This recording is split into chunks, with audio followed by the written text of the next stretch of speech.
Hi everyone, welcome back. Thank you for watching the pop-up videos that I'm making for y'all. This week we're going to add to what we learned on last week, so I'll do a quick review and then we'll get into that new material. All right, so last week what we did was we held the bow in the center, one wrist up, one wrist down. The wrist that is up pushes so that other wrist turns vertical. The bow's gonna keep going in that direction as you open up your hand, so it's just between your thumb and your index finger.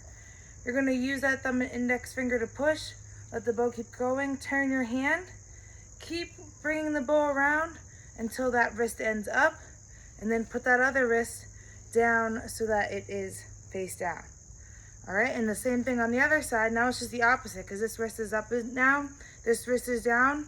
You're gonna push, turn vertical, open, turn, catch, and again, end in the opposite way. All right, so that's that standard flipping back and forth. And again, quickly, looks like this. All right, so I'm gonna do my best to break this down slow. I mentioned this last week, but I'll say it again. A lot of the tricks with the bow work with momentum. There's physics behind it, so sometimes it can be a little bit difficult to do in slow motion. But what we're gonna be learning today is this. So you flip, flip, release, catch. It wasn't my best throw in the air, but I wanted to give you an example. So to break that down, what it looks like is you're gonna start just like we started last time, all right? One hand up, one hand down. You're gonna do that flip, that's once.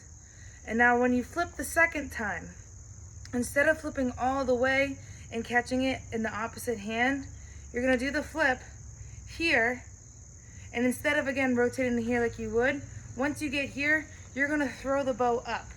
All right, so you do keep rotating, I guess, but you're releasing the bow at this point.